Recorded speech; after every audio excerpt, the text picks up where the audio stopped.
Well, good morning.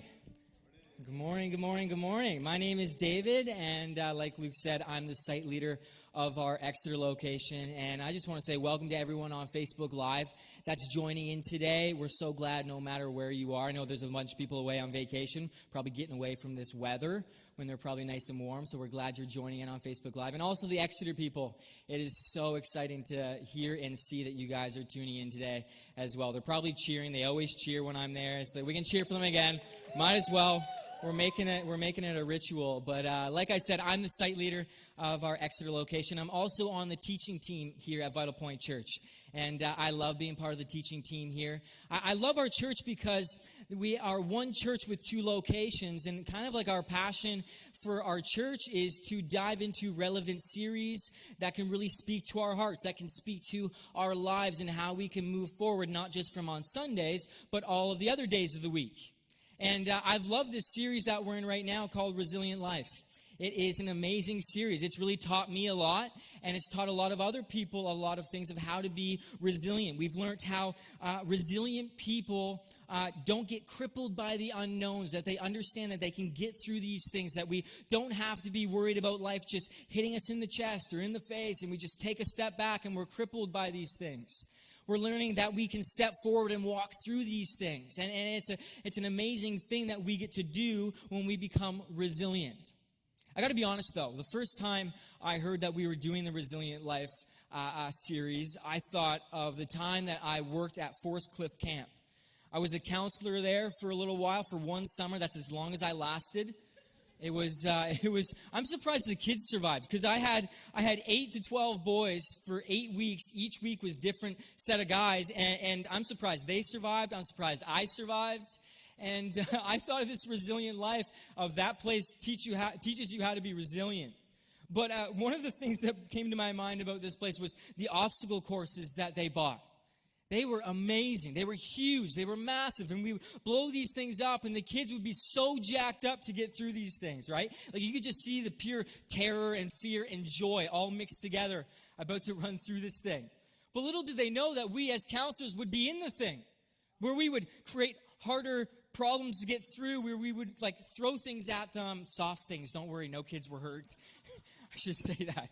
No kids actually had to leave because they were hurt by the obstacle course.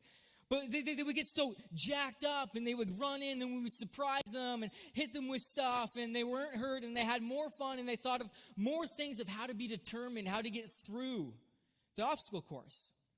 That's what I thought when I heard that we're doing this series of the Resilient Life, of these kids being bodied around, getting up, and going through and finishing the obstacle course, the race. This series, we've learned how to deal with being resilient and becoming resilient. As we looked at the first week, we looked at resilient people see the big picture. We understand that God sees the puzzle piece. He sees the box and all the things coming together. And resilient people learn that we don't need to have it all together, that God will, His plan will come together. And we see that He's got it in control. And we can get through with Him. Last week, we talked about resilient people, if I can remember. Resilient people know who they're becoming. I don't know what I'm doing right now. But resilient people know who they're becoming. We know that when things come our way, we can step back. We can consider these things as great joy as we're growing in our life, that we're growing with forgiveness, growing with love and patience. And resilient people know that they need to become something to push forward. Today I want to talk about another thing that I believe is going to really help us wrestle and become more resilient in our lives. And the title of my message today is Resilient People Prepare. Resilient people prepare. This leads me to ask you the question of, how far do you want to go? How far do you want to go? We're talking about building up strong lives where we can last long and push through, where we can be examples to people in our lives, where it's either coworkers or friends or family, where we can be examples of building up resiliency. Because when people hear that we're going to church or exploring faith, or we are Christians for a really long time, people watch us. So we become examples of how do we deal with these things? How do we walk into these situations or these attacks or these storms? And we become examples, and this is what we're learning, that we need to be resilient, not just for ourselves, but for other people, so they can capture the resiliency. And now you're wondering, like, yeah, I understand that. You've recapped the whole morning already. But what do you mean, how far do you want to go? How far do you want to go in your marriage? Your finances, your dreams, the business that you're starting, your family, like how far do you want to go? Because I believe we all want to reach our full potential and purpose in all of those areas of our life. If you don't believe me, you can see the stats of more people read books about growing and becoming a better leader, or leading in your home, or financial stuff. We have more people reading and suggesting podcasts. A lot of people are posting on social media now of be the true you. Find your purpose and your passions. That's where you're supposed to be. And I believe we all can reach this purpose and this potential of preparing well to become resilient in our lives. But it depends on how much we prepare. Depends on how much we prepare. We can only go so far if we only prepare a little bit. And we need to prepare for these things. See, building up resiliency takes time. It takes a lot of preparation. It takes a lot of work. See, if we think having a resilient life is just going to fall into our lap, we've got it all wrong. It's not just going to wake up one day and you can grab life by the horns and just plow through the thing. We need a reality check, because sometimes life's a journey. Not sometimes, it is a journey. You hear the phrase every once in a while or all the time when you're growing. I remember hearing it when I was growing up of life's not a sprint, it's a marathon. You ever heard that phrase before? Life's not a sprint, it's a marathon. And a lot of us are treating our lives like a sprint. We're not treating it like a marathon. There's this beautiful verse in Hebrews chapter 12, verse 1. This is my favorite book in the Bible. It's such a beautiful book.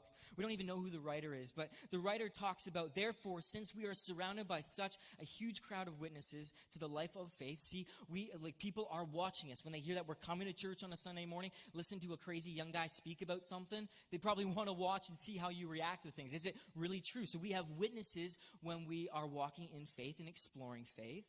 And it says, let us strip off every weight that slows us down, especially the sin that so easily trips us up, and let us run with endurance the race God has set before us. To have and to live a strong, resilient life, you need to have disciplines. You need to have disciplines in your life that will make you stronger and wiser. People may call them routines or whatever they want to call them, but I like to call them practices of disciplines. But ultimately, these disciplines will condition you for the long haul that chapter 12, verse 1 is talking about, the race that we have before us. The disciplines that we prepare in our lives will condition us for the long haul. I love this verse because this can hit home for us today. We hear this phrase of life is a marathon, not a sprint. And it becomes really real for us because a lot of us hope that our lives, each chapter, in each season, in each leg, are done really well. That this leg will help this leg of the race, and that this chapter of my life and season of my life will help me propel me into this thing. See, these practices need to be in our life. These disciplines need to help us go far for the long haul. Because here's the thing. God has set before each and every single one of us a race that we need to run. But the thing is, when we enter into this race of life and finishing this thing well, we need to understand that it's going to take effort, involve a lot of commitment and determination to get through. God wants us to run the race and finish it right. And by running this race, the endurance needs to be in our life and the practice of the endurance of these things to help us last the long haul. And it's not just the endurance of I'm patient. I'm just going to sit on the couch. I'll figure it out. It'll all just come by. If I just sit here, it hopefully will get better. No, this determination and effort and work that needs to be put into this thing is this determination of not sitting back. It's the determination of saying, I can take the steps to keep going for the long haul. And I want to talk to two disciplines of preparation that I believe that can help us become more resilient in our lives. The first one, if you're ready, the first one is prepare your heart. Prepare your heart. Resilient people prepare their hearts. Real lasting change of resilience in our lives will come from within. It will come from within. It all begins on how we prepare our hearts. It won't just be the words that we speak or post on social media or portray it that way. It's going to be coming from within you, setting your heart on the resiliency that you want to see in your life. If you want it to become more resilient, you have to set your heart on that to be the change of that. But you know what's interesting about preparing your heart? You can say that you want to prepare your heart, but you need to know how to prepare your heart. Proverbs chapter 4, verse 23 says, guard your heart above all else. Guard your heart above all else, for it determines the course of your life. Think of that for a second. You may look great on the outside, as I do today. I know, whistles, okay. You may look great on the outside, but you know inside your heart it is so broken. It's dark. You're maybe like on your last leg of the race, and it could be one thing where life could just be a tailspin. You know inside of you it's hurting. On the outside you look great. You ever been to the doctors and they're like, hey, you're doing great, but the inside, it's not up to par. The inside is actually what's going to fuel your outside. And if you don't take care of the inside, I'm not a doctor, so don't take this as a real, like a big thing that your life needs to change with the inside of like the health side. But I don't even know what that was. But they say that your inside actually helps your outside, and if you can't protect your inside and prepare the outside will become sluggish and will diminish, and you'll become sick, and it trips you up, and your health becomes an issue.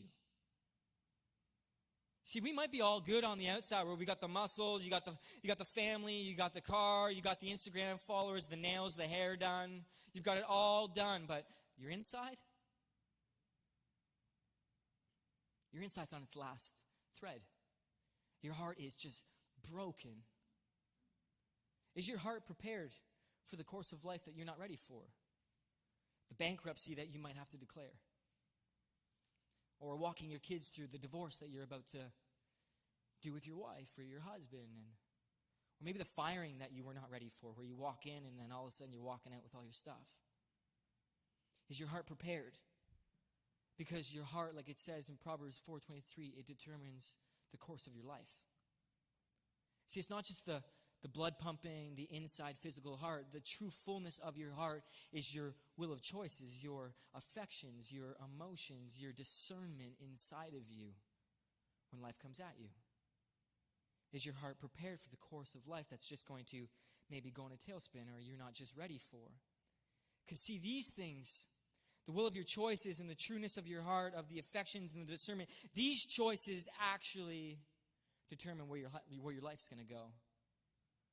Where things come into your life and you have a choice, where we talked about in earlier weeks where we need to step back, consider the situation, and see what needs to happen. It's not just thinking on your feet and just rolling with it and hoping that it all works out. No, we need to step back when these things come and consider what's going to happen and consider how we react with our heart and with our discernment. Because we know these things can come at us, and all of a sudden we just thought so fast and we reacted so fast and we're down this path when we should have been going down this path. Our heart determines whether we're at the pace of what God wants us to be doing or what we're wanting to be doing or what this world is wanting to be doing. See, it can lead to destruction or it can lead to life, our hearts. And resilient people understand that we need to train, we need to mold, we need to shape, we need to give our hearts to the true protector of God and Jesus. Because you probably know, if you've been around for a while in life, people can damage your heart. We can damage our own hearts. It's tough. A lot of us do think of our feet on our feet. And what happens is we need to actually take our hearts, our choices, and our loves, and our forgiveness, and joys, and all of the things that we hate or maybe don't know about, and just give our hearts to God and say, take care of it. I'll use it, but take care of it. Because you are the one that can protect, guide, and love, and I need you to be the one that takes care of this heart, not me. I'm willing to prepare it with you, but help this heart go the length of the race, the long haul. The second thing that we need to do as resilient people is to prepare a hiding place. Do you know where to hide when things go left or right or backwards or up or down? Now you're probably thinking, like, resilient people run? They hide? No, I'm not talking about physical places that we go to hide. Because to be honest, when I think about these hiding places that we so often create ourselves, they really can destroy us. We give these hiding places a comfort, and we give it a place where it's going to hopefully bring us through. It's going to give us safety. It's going to give us love and joy, and it only lasts for so long. Do you know where to hide when life takes a turn? There's a beautiful story in the Old Testament of a guy named Elijah. A guy named Elijah, he's a prophet of God, and you could say he was God's guy. And he finds himself in a sticky situation. But before we get to the sticky situation, we kind of got to get some context of what led it to that point. So Elijah is a prophet of God. He's God's guy. God calls upon him to teach and preach and to guide and speak on the behalf of God. And he gets this notion from God that he needs to go to 450 guys, the prophets of Baal and a king. We're not going to get into the whole Baal thing and the prophets, but he goes and challenges these guys and says, let's put our gods to the test, because you're saying your God's real and I know I serve the one true God, so let's put them to the test. You got to imagine these 450 guys. They're like, why not? There's 450 of us and there's one of you. Let's do this thing.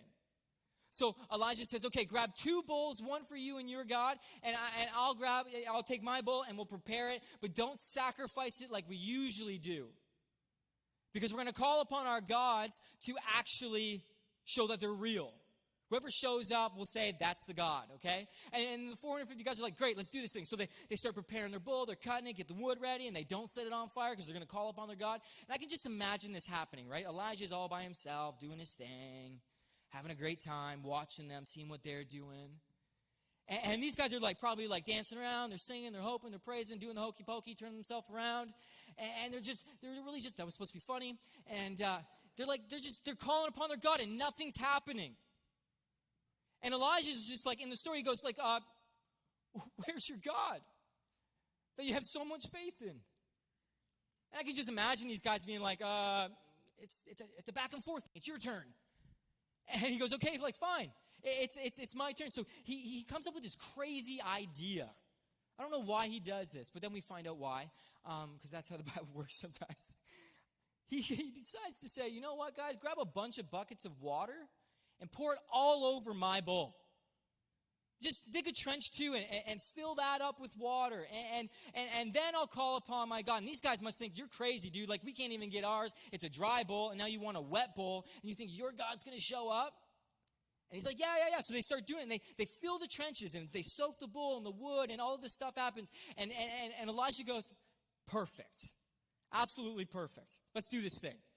And you find in 1 Kings, he comes to this moment where he calls upon God, and it says, immediately, I love that word.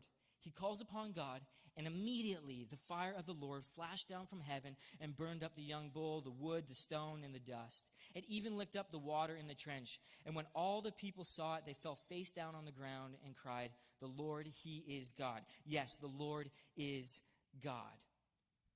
You got to imagine this. You got 450 guys praising this one God that they think they believe in, doesn't show up, and then Elijah tells them to soak his, and then he calls upon him, and immediately it happens. They had a life-transforming moment here that's saying, yes, he is God, he is the Lord, the God. But what happens is the 450, the message is going to get out that he proved them wrong, made them look dumb and silly and foolish. The message gets back to actually the king's wife, Jezebel, and she's like, not my God and my guys, you're proving wrong. That's how I think of what she said. And she puts a bounty on his head and says, I want this guy dead for what he's doing. He can't prove us wrong. Our gods are real. And what's crazy here, this is the sticky situation that Elijah finds himself in, is the message gets back to him, and he hears that he's wanted dead by the queen, and he runs. He runs away. He runs away to a cave where it says that he was safe and that no one could find him and he would be able to be okay and by himself and just figure out life that way. He runs away in the situation. I'm kind of dumbfounded by it when I hear about that. God's guy, a prophet that heard God, spoke to God, called upon him to prove himself that he's real, and to other guys that when a message gets to him that he's wanted dead for what he's done, he runs. He's got evidence that God will provide, that he will show up when life takes a turn and it's not going as planned all of a sudden. What's happening here for Elijah?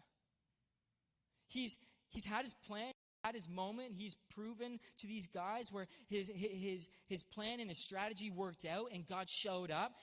And it goes sideways and he runs. He decides to do thing, run the other way, instead of running through it with God. See, many of us are running away from conflict and hiding in our own man-made comforts. Are you running from your conflict, or are you running through your conflict? Because when we run through our conflict, we learn that God is our comfort when we hide in his presence. When we call upon him to show up, to provide, and to guide, and to love, and to protect, he is our comfort in the situations that we need to run through. See, many of us are running from conflict, hiding in our own spots. And we think these spots are protecting us, and they only last for so long, right? In Psalm 119, it says, "You are my refuge and my shield, and your word is my source of hope." While Elijah was in the cave, God whispered to him in 1 Kings and said, "What are you doing here, Elijah? What are you doing here, Elijah?" I love how God calls him by name. He knows him. He's saying, "I know you. I'm in this life with you. I'm in every thick and thin spot that you need me. Why are you hiding in this place where you are confined and dwindling away? Why are you in a place where your gifts and calling that I've given you are not being used?" See, Elijah ran to this cave where he had proof of God's provision in his life and his protection. You could say Elijah experienced God so much, how could he not have faith in God when he heard the news that Jezebel wanted him dead? All Elijah had to do was stand firm in his presence and his protection. See, many of us are running. I talk to people all the time. It's the beauty of my job, where they kind of tell me what's going on, and they usually say, I'm running from something. I'm running in my life from the things that are coming at me, and I'm not dealing with things. But here's the thing, your hiding place might not be a physical place. Your hiding place might be blame, where you blame others for your situation, where you bring them into the mix and you hide in that. Or maybe pride, where you stand a little bit taller, where it's like, it's not going to knock me off a couple pegs here. No, I'm standing taller. My pride is strong. That means I'm good. Or maybe it's gossip, where you bring other people's lives into the mix, where they can't see yours, and you gossip and you bring that, and it just feels so good to hide in that gossip because no one's seeing your life. Maybe your hiding place is lustful thinking and pornography, where you search for tiny spurts of happiness, where like you can't experience in life, where it's so dark in your life, where you try to get these lustful thoughts, where it brings joy inside of you for these moments. When writing this talk, it made me challenge myself of, where do I hide? Where do I hide in my life when life takes a turn and it's jumping up and down? And I really looked at my heart and I looked at my life, and I found my hiding place. I hide in my gifts and my abilities to dodge things. I hide in my abilities as a leader to just deflect things. And all of a sudden, these last few weeks, you don't get me wrong here, okay? I have an amazing job as the site leader of Exeter. I really love it. I love guiding people and helping people find joy and serving on a Sunday morning. I love building teams. I think it's so great to start from nothing and have a team together and explore the area of South Huron and bring people to church and bring a safe place for people. But the thing is, like, these last few weeks and month is like, I feel like I'm just running. I'm running because what happens with my job is I got to strategize. I got to plan. I got to figure out. I got other people's lives in my life, and I got to discern on what to do. And when my pile keeps getting bigger and bigger, I use my gifts and my abilities to just push things off or a quick fix and I'm hiding these things. And what's happened to me lately is when I'm running into my gifts and my abilities is I feel hollow and I feel dark. And my depression just ramps up, and my anxiety, and I'm so short-winded with people, and I'm not a joy to be around because I'm not walking through my conflict. with the right things, with the guarded heart. I'm just deflecting my things and hoping they just work out and we get things done. And what happens is I've been becoming so dark in my mind, and I've been running to books and podcasts, and I reached out to my boss, Ron, who's also my dad. It sounds weird to say my boss, Ron. Reached out to him, I said, dude, like, I'm doing all the right things, but I feel nothing. Like, I'm feeling so dark. I'm actually feeling Satan and the devil more than anything in my life right now. And we had this beautiful conversation of how I'm wired, and it just worked out really well, this conversation. He encouraged me, and I was still feeling so disconnected. Because when we had this conversation, I was like, I just got to get better. I just got to keep using my gifts. I got to keep running. I got to keep doing it. And I was on my Sabbath day 2 Fridays ago, and in my Sabbath, I was sitting in my new mustard yellow love seat chair, whatever you want to call it. I'm bringing the chair into it because I'm trying not to cry. And if I talk about the chair, I won't cry. Because if you've been around here at church, I cry a lot on stage. And I'm sitting there in my chair, and I'm just in my Sabbath. I'm silent. I'm journaling. I'm actually yelling in my apartment because my neighbors probably think I'm crazy now. Because I'm so amped up about not feeling anything and so dark, and my heart is just hardened. And I'm writing, and I'm writing, and I'm writing, and I'm screaming in my apartment. And all of a sudden, in my mustard yellow chair that I'm sitting in, wrapped in a blanket, I just hear this presence enter into the room, and it says, "Stay put, my child, for I am God." And in that moment, I knew that I had to stop running.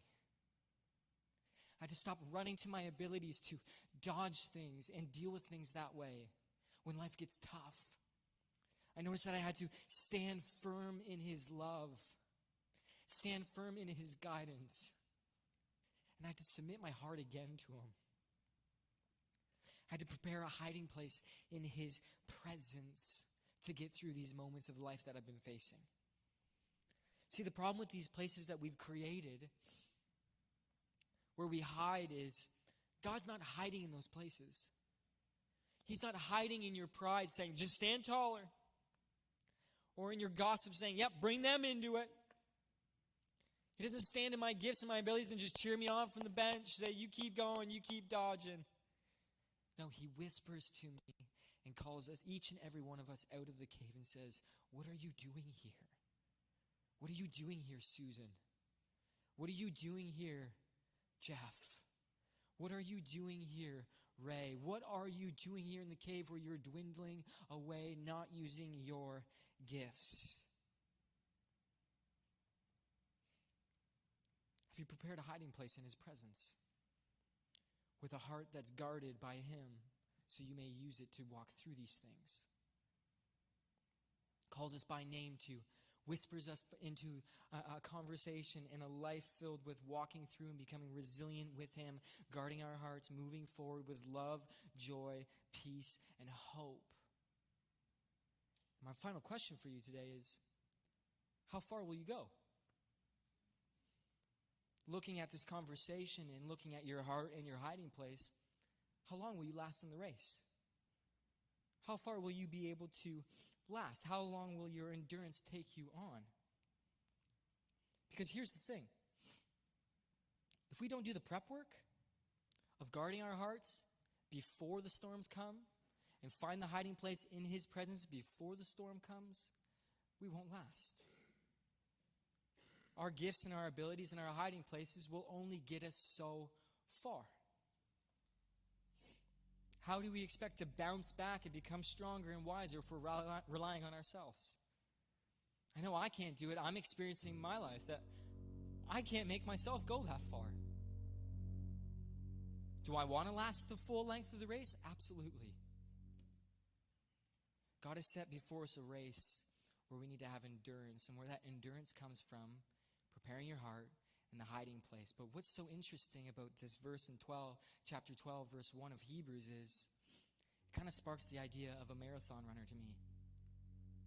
A marathon runner celebrates the finish of the race. We see the finish of the race, and we celebrate them for their time that they did. Got a lot of runners in the church.